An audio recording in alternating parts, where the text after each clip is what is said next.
All right, you ready? Yeah, let's do it. Cool. It's George and Brendan's Real Big Time Podcast. Yeah, tell your friends, tell your grandma. It's time for George and Brendan's Real Big Time Podcast. It's the most important pod in the world. Wow, that one was kind of lame. I'm gonna have to fire our music producer, dude. That was fucked up.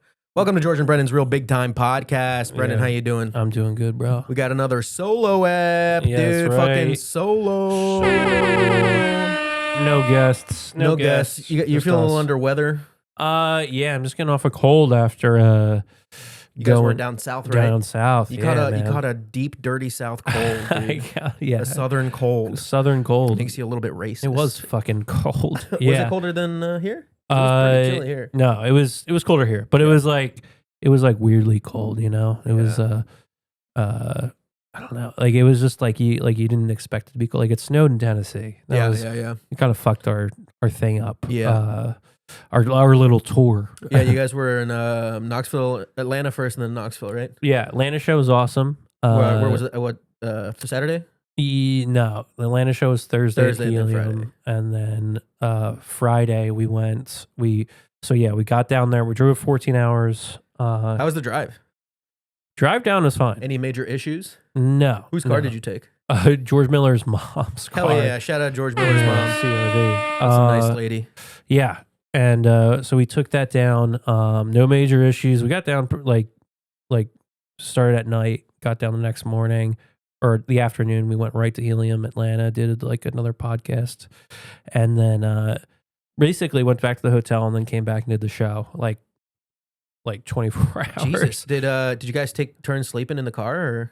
I tried. I can't sleep in the car, dude. Damn, so you were up for like 24 hours. Yeah, dude. I was exhausted. I got sick. And then, did you guys stay in a hotel that night? Yeah, we Okay, did. that's good. I was gonna say if you guys fucking drove to Knoxville that night, that would have been insane. Show was good, and then after that, went back to the hotel. Woke up the next morning, and drove to Knoxville. Went to Buc-ee's for the first time. You ever been to Buc-ee's? No, I heard it's racist now. Is it racist Yeah, now? they donated a bunch of money to ICE. Oh, fuck, dude. Yeah, so Shit. now you're racist, dude. I bought a shirt.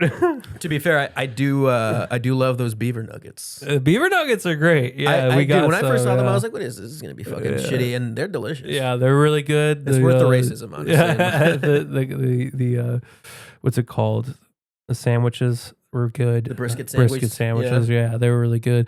God, dude, I bought this fucking sweater with the Buc-ee's logo on it. I spent like $23 on this thing. Dude, like 25 cents of that went to ICE. I don't know if this is... I've been wearing it. I'm pretty sure this everywhere. is true. I'm pretty sure I read this today. Fuck, dude. I gotta look You that can't up. win these days. I can't, dude. I can't. I was like gonna be like, I'm gonna wear this to a couple shows, you know? Like this is gonna be Maybe I shouldn't have said anything. Maybe people don't know. maybe. Forget do. you heard this. Listen, for those of you out there, if you see Brendan with his sweatshirt on, know that he purchased it before he found out. Yeah. Or that's just what he's telling me. I don't know. Yeah. I mean, I would have went, but I wouldn't have talked about it, you know? That's for sure. Or bought the swag, dude. It blows. Dude, Knoxville, that was only 5 people in attendance. Oh no, Dude, yeah. It was you would have loved this theater though, dude. It was the Central Cinema, and it was like this independent theater. And apparently they do like a horror festival there every year. That's cool. Yeah. And it was really like well done. Like they had a stage too. And like it sat like 100 people, 5 people because of the snow. But they're a good they're a good crowd for what it was. Yeah, I mean, they hung out. They That's gave cool. us they bought us beers afterwards, and then we drove home. you drove straight home from there? Yeah. How long was that from Knoxville? Oof, that was 9.5 hours. And was that okay? No, that was bad. Christian drove the first 3 hours, like literally just through a snowstorm.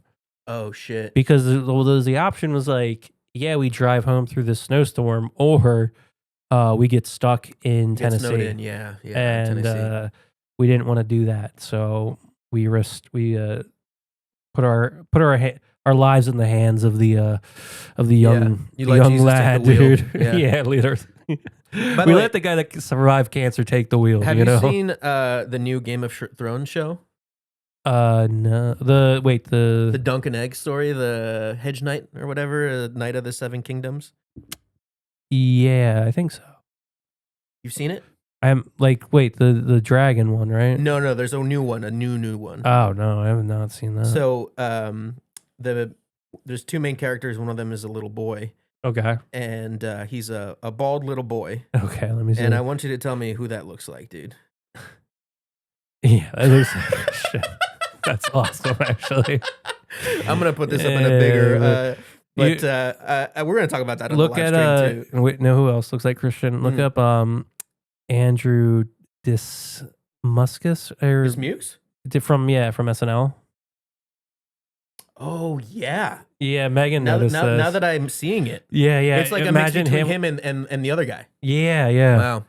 Shout out Christian being on SNL and Yeah. Game of Thrones. Without Yeah, if telling he had us. a hat on, dude, that's Yeah. And that's if he was charming. just like, yeah. And taller, you know, yeah. and had more hair. Yeah. But yeah, so but you guys made it. No, I guess. Dude, we made it. It was good. It was fun, man. But yeah, just tired, and then I was fighting off a cold ever since. So, but I'm feeling good today. It's just my voice is a little raspy. Yeah, if you get me sick, dude, my boss is gonna fire me. So. My boss is gonna shoot me in the head Because he sees these, dude. But yeah, anything crazy of note happened while you guys were down there or anything? down there. No, we just had fun, man. You guys didn't really get to hang out that much, right? Yeah, we only had the one night. We got hammered in Atlanta. In Atlanta? Yeah, that was fun. The- With the Helium, with the Atlanta Comics and the Helium staff there, they were awesome. Yeah, that was a lot of fun. Atlanta is like more spread out, right? Yeah. Well, the Helium Club is in Alpharetta, so it's 40 minutes technically outside of Atlanta. Oh, okay. So Yeah. it's not in like the metro part of the city. Yeah, it would be like if Helium was at like Westchester, yeah, or like Wayne. Wayne. You know, Yeah, it's on the main. It's like it would be like if Helium was on the main line. Wow. So Yeah. Helium Atlanta is lying about being from Atlanta. Sure. It's like when people from Downingtown, Pennsylvania say they're from Philly. No, you're not, dog. You're not. It's a cool room though, because there's two rooms. They have the big room, Mhm. which we weren't in. But there's also a really cool small room, which is the nice part about that Yeah, more space. club, dude. Yeah, I wish Helium Philly had like a little a More smaller intimate second room. Yeah. Yeah, because then you could do more independent shows. You you could do more like local shows, showcases, that Yeah. type of stuff. But it's still great though. It was it was a lot of fun. Ever told So- you my dream, my comedy club dream? Is it Not a dream that I had while I was sleeping, but like an aspiration. your aspiration? Yeah. No. I want to own the Comedy Deli, Okay. which is in the front it's like a bottle shop / deli, Okay. and in the back there's a comedy space room, I like that. and on the second floor there's a podcast space. Oh, that's sick. Yeah, and then so you go in there, you get yourself a little sandwich, get Right. yourself a little beer, you Yeah. go catch a show. That's pretty fucking awesome. Isn't that sweet? God, that's a great idea. A little hoagie, dude. Hoagie before the show. Yeah, although the hoagie breath would be fucking awful in The that onion room. breath? Yeah. It'd be disgusting. But it'd be worth it if the comedy was good. Yeah. But that's dude. my dream. That's my dream. That's a good dream. Yeah, I'm gonna make A that come big true corn, someday. dude. A big corned beef. I'm putting it out into the world. No. Comedy deli, comedy deli, comedy deli, comedy deli. Yeah, I love that. Yeah, I want to go gentrify a place with that. So true. That is not. This fucking Mexican. Yeah, white Mexican. Wexican. This Mexican with his fucking comedy deli. I like. This hipster deli fucking bullshit. That guy's not even wearing a sombrero. He's not even Mexican. That's cool that Wexican isn't as offensive as Wigger. It's not. Yeah. It's not. I don't think Wigger's offensive either, but maybe it is. I don't know. I think it's just because it exists because of the other word. Yeah, I guess that's true. I don't think it's like offensive towards Wiggers, if you know what I mean. Like, yeah. Well, no, it's more of a compliment to them. I go, thank you. That's what I was going for. And you, oh my God, thanks for Thank noticing. I am like Eminem. You're right. I'm fucking Slim Shady, I'm dog. Slim The real Shady. Slim Shady. Yeah, dude. Show was good. I mean, the trip was good, man. So yeah, I'm happy to be back though. Back in good old Philly. Happy to be back Doing here, the podcast here. Doing the with pod. you. Just a solo pod. I think Solo maybe pod. we should do these more often because it's Yeah. a lot less pressure.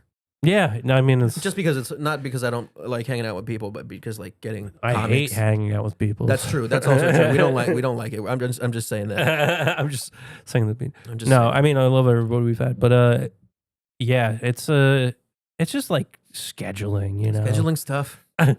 Everyone's got their own jobs. You know what I mean? Yeah, And then they don't like. It's like, oh, you can record during the weekends, and then there's only 2 of those. right. There's only 2 of those days, dude. And then Sundays is terrible, honestly. Sundays are That's usually when we record, yes. and that's a terrible time to record because you're just like, I don't want to fucking do this. I don't want to do anything on a Sunday. Yeah, and it's always like, oh, I'm gonna go to do the pod, and then I gotta go to Fergie's and host for 2 hours. Yeah. And I'm just like, Your Sundays are fuck. pretty fucking awful. It's too actually. tight, dude. The one day that I did that Naeem's podcast, this podcast, it was like the hardest I've ever worked in my life. I think.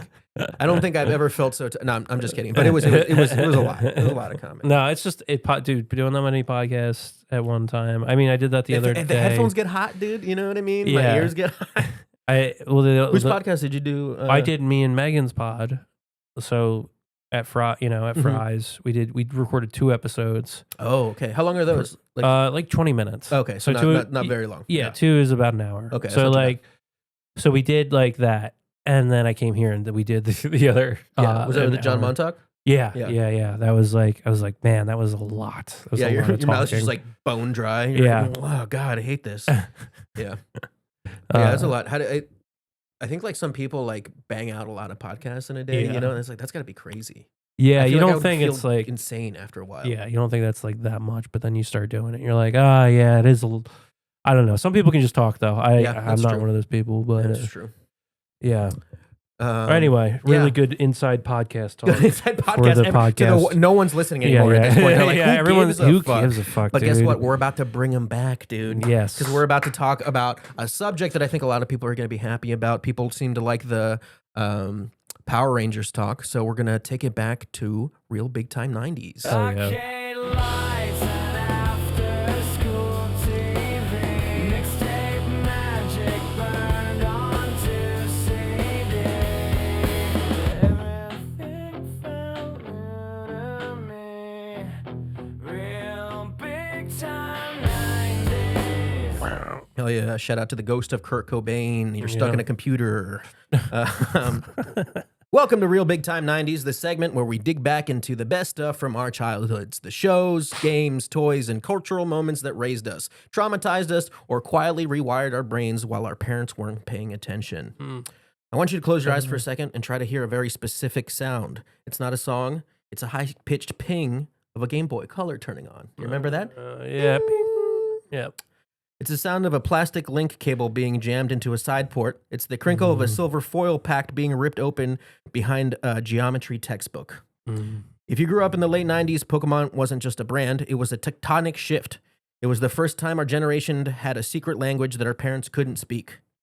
Before the internet was in our pockets, information moved through the Playground Whisper network. You heard from a kid who heard it from a cousin in Toronto that if you used strength on a random pixelated truck near the SSN, you would find a secret monster called Mew. It was a lie, obviously, but it was a lie we all believed because in the world of Pokemon, the impossible felt like just one trade away. Yeah. Remember, were you a big Pokemon guy? No, I mean, so I was born in 95. I So always forget you're fucking younger than me. yeah. So I mean, But you know about him. but I know, like, yeah, I had a Game Boy Color. I played. I went and saw the movie. I remember that.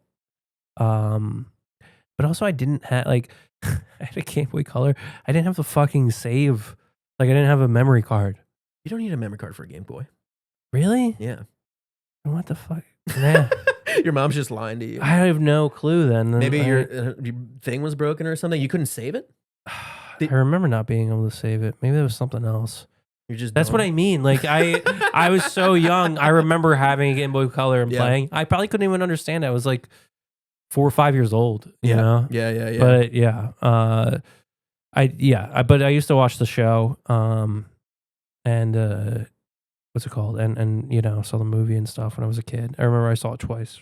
Yeah. The original one? Yeah, with U2? U2. Yeah. You know, I never saw the movie because I think I was just like growing out of it by that time. Oh, Yeah. that makes sense. Yeah. Yeah, because I was probably like 7, so you would have to be like almost a teenager. Which is like not that crazy. It's not honestly, like- if you look around this fucking room. But yeah, that's the one thing. Like Pokemon it didn't really stick with me the way the other things did. You know what I mean? Like I don't have a bunch of Pokemon shit everywhere.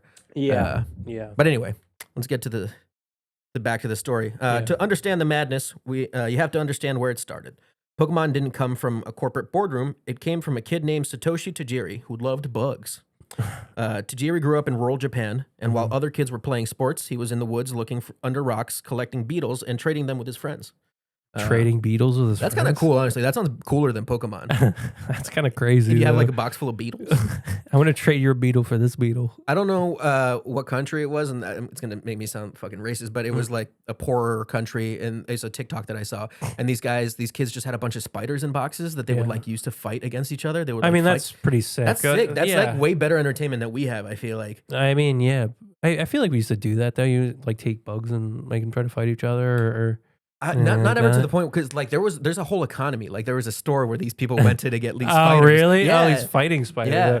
That's cool. Yeah, it's pretty rad, right? Yeah, they have fighting spiders. We had Beyblades. You know, it was just a different time. Yeah. Oh, I feel like Beyblades would be something I could get into right now, honestly. If I got a little ring, dude, we should do a comedian Beyblade. Beyblade tournament. Yeah, it'd be sick. Yeah. Remember like there was like people were boxing each other a few years ago. We should do Beyblades.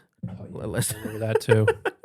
So anyway, he was so obsessed with bugs that his classmates called him Dr. Bug. But as Japan modernized in the 70s and 80s, the ponds were paved over, the forest became apartment complexes, and the bugs disappeared. Tajiri wanted to give kids a way to catch bugs again, even if those bugs were now digital and could breathe fire. But the road to the Game Boy was a nightmare. The original games, Red and Green, took over 6 years to make. Wow. Yeah, which That's is crazy crazy. also because it's like a Game Boy, and normally turnaround on those were crazy or were quick. That's an eternity in 90s tech. Game Freak, the developer, almost went bankrupt. Tajiri stopped working taking a salary. Several employees quit because they couldn't afford to eat. When it finally launched, Nintendo thought it was dead on arrival. The Game Boy was old tech by 1996. It was monochromatic black in a world that was moving towards 3D graphic and CDs. But something weird happened. The kids started talking, the trade started happening, and a glitch appeared in the code. 151st Pokemon named Mew. The mystery turned a mildly successful game into a cultural forest fire. So people were like, there's this secret Pokemon, and that kind of like... Oh, really? Yeah. And it was also interesting about that is that that Pokemon wasn't supposed to be in the game. Yeah. They just had like a tiny bit of data left over because of a like debug feature that they removed. So they had like a little bit of space, and someone like threw it in there as like a little Easter egg. And then Cool. someone finally like got it as a accident, like as another bug. Really? And then like that kind of spread the rumor, and that kind of spread the popularity of the game even more. Wow. Yeah. That's cool. So by 1997, the fire jumped from Japan to the rest of the world. But before it hit American shores, the franchise almost ended in a single night of television. On December 16th, 1997, an episode titled Denyo Senshi Porygon, Cyber Soldier Porygon, aired in Japan. About 20 minutes in, a Pikachu uses a thunderbolt to explode some virtual missile. The animator used a technique called Paka Paka, flashing bright and blue lights at 12 hertz. The result, 685 children were rushed to the hospitals across Japan. What? Yeah, it wasn't just eye strain. Kids were having full-on grand mal seizures. Oh, that's crazy. Yeah, it's triggered a bunch of epileptic seizures. The Pokemon Shock, as it was called, sent Nintendo stock price tumbling. This show was taken off the air for months. That's so cool that you can do that. And there were genuine talks about canceling the franchise. Yeah. But here's the most 90s corporate part of the story. Pikachu was the one that caused the explosion, but since Pikachu was the mascot and you can't fire the mascot, the producers blamed the guest star Pokemon Porygon. And so Porygon got written off the show. And he never saw Porygon again, even though it was Pikachu's electric blast. It was Pikachu's fault. We all know it. And we know he was on Epstein's island. Yeah, I was about to say Pikachu did 9/11. Those weren't planes. Those were There were thunderbolts. thunderbolts. Oh my god. When Pokemon finally landed in the U.S. in 1998, it was greeted by a different kind of seizure, the Satanic Panic. If you weren't there, it's hard to describe how much adults feared the trend in the 90s. Parents were already on edge about Mortal Kombat and Marilyn Manson. Then comes Pokemon. They had the pocket demon theory. Yeah. Because in the United States, it's called Pokemon, but in Japan, it's like pocket monsters, right? Oh, yeah, that's right. And the pastors would be like, it's pocket monster. Monster's a demon that you control, and you and it's like, they're like, what they're telling these kids is that they have powers greater than God. And that they're trans. Yeah, there was that trans Pokemon. You know what was that, like, the one, anyway. I think I know what you're talking about. We'll put a picture up. Maybe not trans, but definitely a drag queen Pokemon. And then there was also the magic argument because Pokemons were psychic or ghost types. Yes, Some churches claim the game was teaching children how to interact with the occult. Yes. And there were Pokemon. I mean, that's where I learned about the occult was at through the church. No, through Pokemon. Through Squirtle. You know. Yeah. Squirtle. 666. Yeah. Praise the devil. Squirtle. Praise the devil. Anyway. The pressure got so high that it actually reached the highest office in the religious world. In 2000, the Vatican's own television channel, Sat 2000, did a full report on the game. The verdict: the Pope liked it. A spokesperson for the Vatican stated that the game was full of inventive capacity and focused on the bonds of friendship. When the Catholic Church, of course, the Pope liked it. Of course, the Catholic Church is like, all these small kids love Pokemon. A bunch of unsupervised kids out in the wilderness. Yes, please. But yeah. When the Catholic Church, an institution that has survived for 2 millennia, takes a look at Pikachu, and he says, you know what, that's actually a pretty good influence. You know, that the moral panic has officially jumped the shark. Yeah. But here's the twist. The Satanic Panic parents were wrong about why they should be scared. They thought the game was teaching us magic, where in reality the game was teaching us about existential dread. If you actually sit down and read the Pokédex, which is like the thing that describes all the Pokemon, it's full of crazy, weird examples of Pokemon with dark backgrounds. So here are 7 Pokemons whose official lore is significantly darker than anyone remembers. Ooh. A lot of these are from Pokemon past my generation, so I don't remember them. But one is called Banette. I hope I'm pronouncing these right, because I should have looked it up. You should have. I mean, that's the name. Do you know what number they are? Are they all past 151? No, yeah, not most of these are. 2 are, okay. But yeah. So Banette is said to be a discarded stuffed doll that came to life after being thrown away by its owner. Fueled by resentment and loneliness, it wanders the world searching for the child who abandoned it. Oh my god! Did not realize that's creepy as fuck. There's so many Pokemon that have there's Drifloon. Drifloon resembles a balloon, which is already unsettling. But according to the Pokédex, it floats around a nearby playground and grabs children by the hand, whisking them away into the afterlife. Holy shit! This one you might know, Cubone. Wait, they were trying to catch these things. I know. That's why we're trying to catch them. Yeah. The police, the fucking FBI. I know, just shoot them. What are we doing? Why are we trying to catch them? Shoot them. They're trying to kill children. There's Cubone. You know, remember Cubone? Yeah. He actually wears the skull of its dead mother as a helmet. Oh, okay. Yes, I do remember. Actually, I kind of remember something. Yeah, hearing about this. Honestly, yeah. And he cries at night while holding and mourns her loss. Yes, it's I definitely kind of remember fucked up thing to introduce to your children. But yes, I plan on doing the same thing with my mom. So it's kind of tough. It's kind of hard as fuck, dude. Kind of sick. And then there's Hypno. You remember Hypno? Yes. Hypno uses hypnosis to lure people, particularly children. Several Pokédex entries describe it as leading children away while they sleep or fall asleep under its control.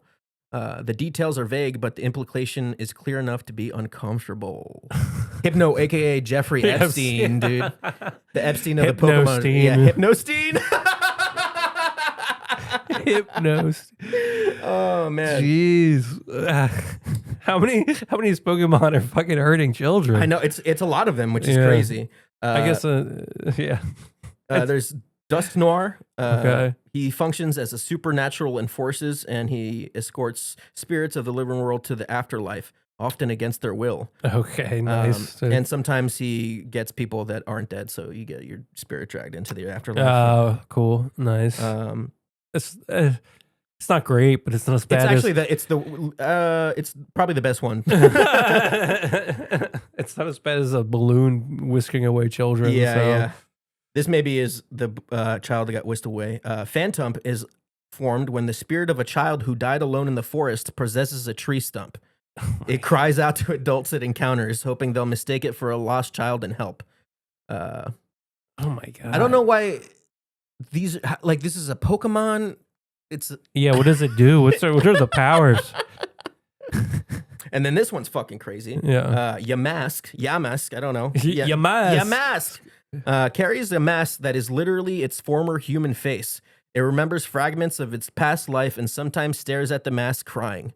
That's sad and dark. That's very dark, dude. It's just a mirror. So those are 7 Pokemon. Is that strangely back dark? That's crazy, dude. Because I just, for some reason, I just thought we're like, oh, Pokemon, they just existed in that world, you know, like they just they didn't really have like a backstory. You know what I mean? They were just like a part of. Yeah, that. no, I mean, in my eyes, they're just animals. Yeah, and they just get born, but like it's the child spirit. It's a, what the fuck?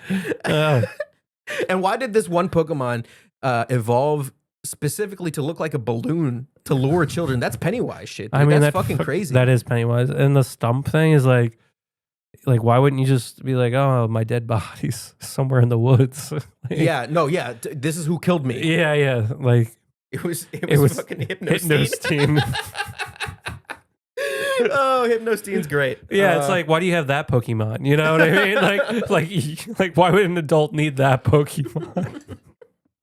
Oh man, I can't wait till Hypnostein shows up in the Epstein files, dude. That's scary as fuck.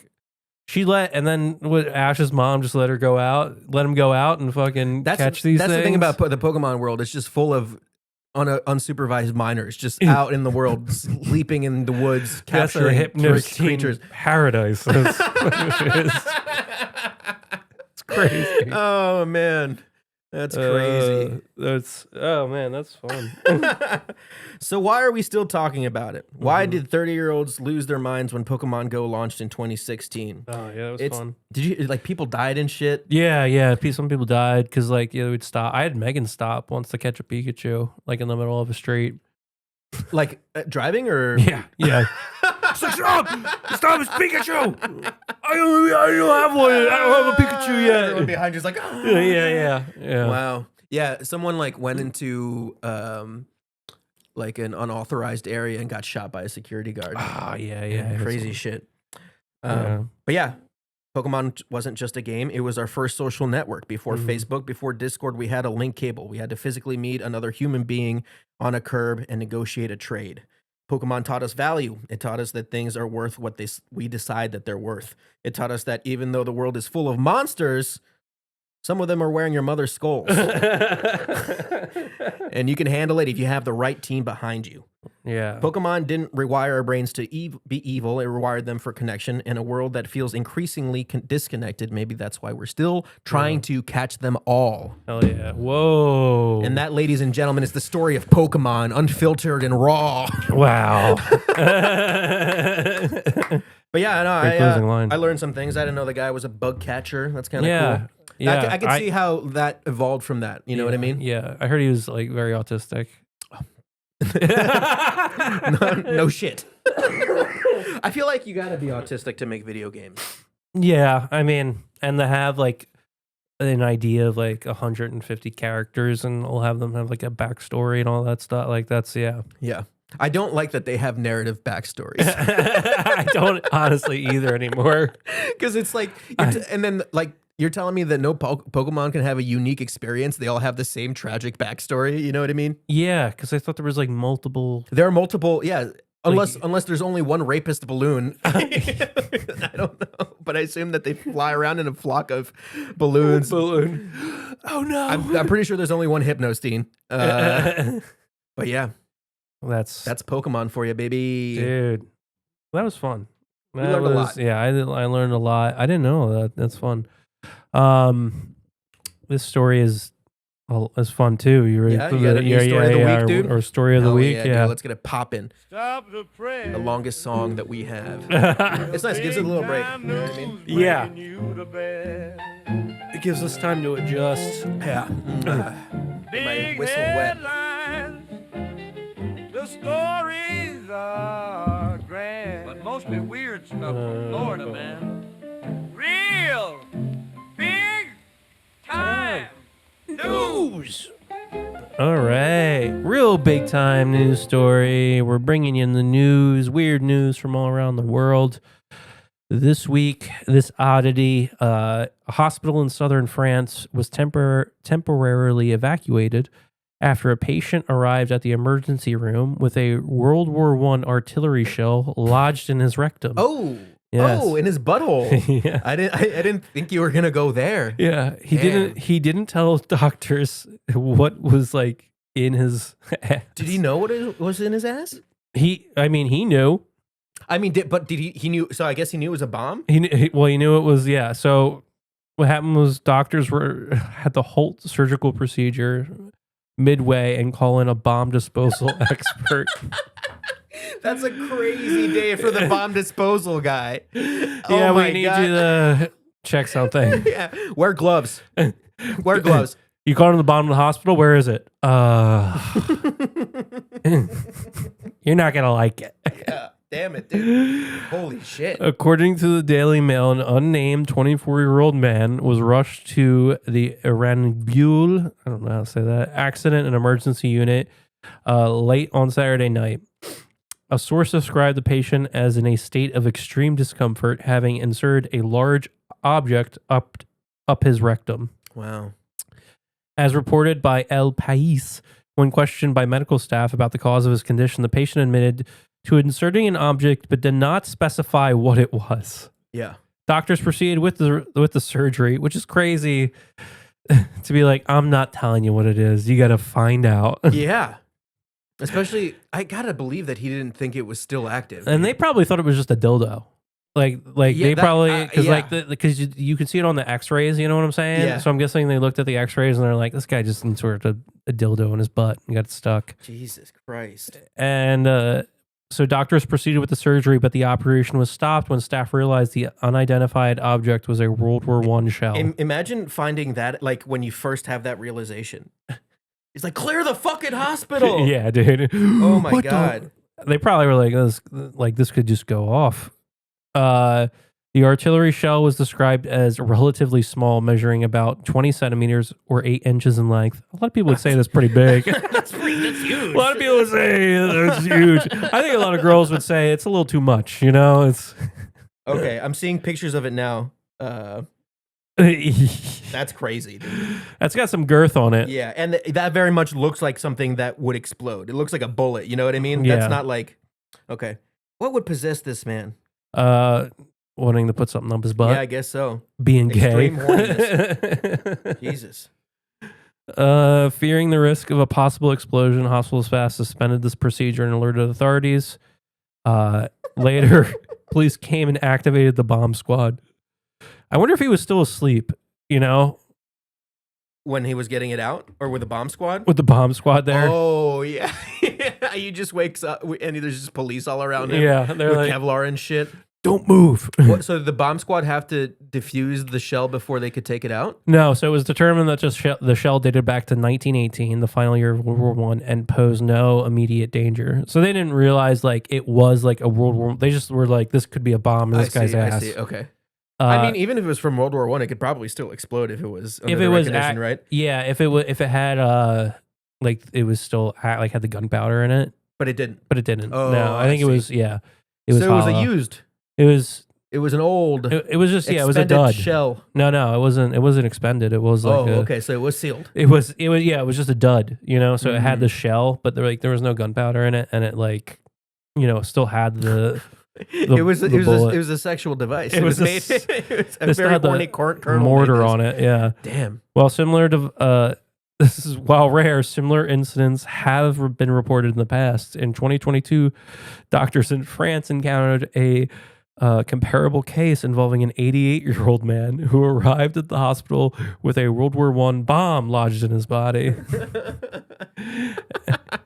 And then another case in UK in 2021, though the object involved, it wasn't a World War I bomb or device. It just dated back to World War II. Okay. So could have been a Nazi bomb, which is even worse, dude. Damn, imagine having a Nazi shell on your butt.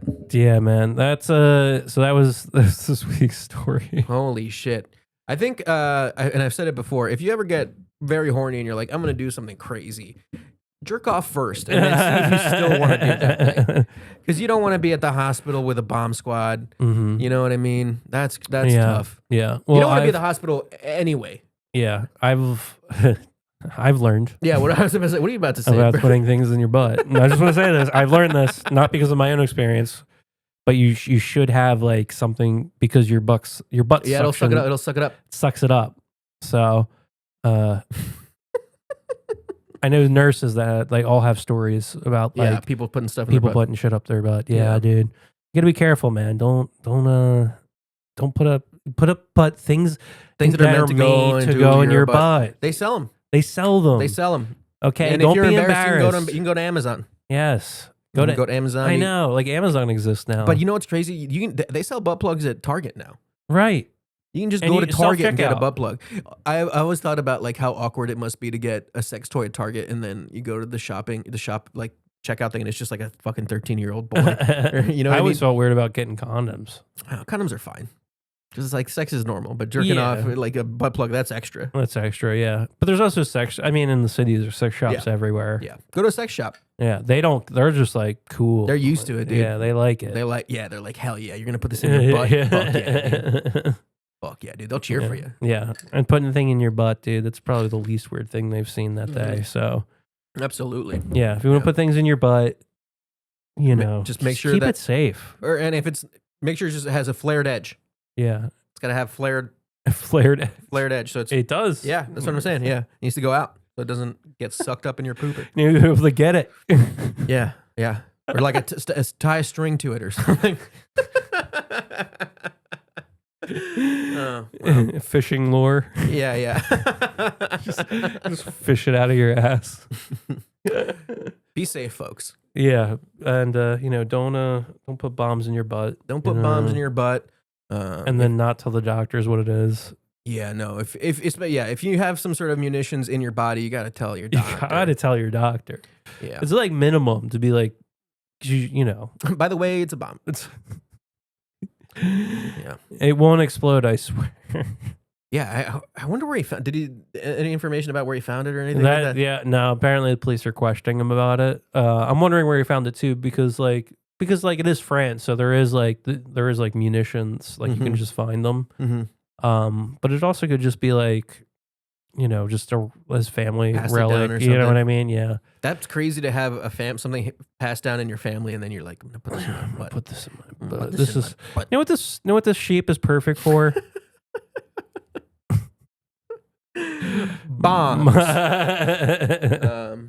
Hell yeah. But I think that does it for our episode, Brendan. Yes. You got anything coming up, Brendan? Coming up, I'm on a show at Punchline with Jim Gillespie, Logan Mallon, and Jacqueline Blizzard. I believe it's February 18th, I want to say. That's a Friday. Nice. At 9:30. Oh yeah. So please come out to that. Yeah. That should be a good time. And then of course all the Ortlieb's late shows. Maybe it's hold on. February 13th. All right. No wait. All right. It's a Friday, right? It's a Friday. Yeah, the 13th, 14th, yeah. Yeah, it's some sometime. maybe the 20th. Really I didn't write it down for some fucking reason. But yeah, please come out to that. It's in Punchline. It's on their website, dude. Go come on out. It'll be fun. And listen to your other podcasts you got going. The Basically Married. basically married with my my partner in crime and in the bedroom. Yeah. They're porking. Yeah, that's right. Anyway, guys, check out that and check out George and Brendan's Real Big Time podcast every Thursday. Yeah, and the live stream, dude. And check out the live stream, unemployment stream on Fridays. Check out Naeem Ali Saves the World. And just check out everything. You know what I mean? Be curious. Dude. You know? Yeah. Be like, Come what on. is this? What is this? Like and subscribe, maybe. We're not in the Epstein files. I swear to God. I looked myself up just to make sure. That's a good idea. George and Brendan's Real Big Time podcast. Yeah, tell your friends, tell your grandma. It's time for George and Brendan's Real Big Time podcast. It's the most important pod in the world.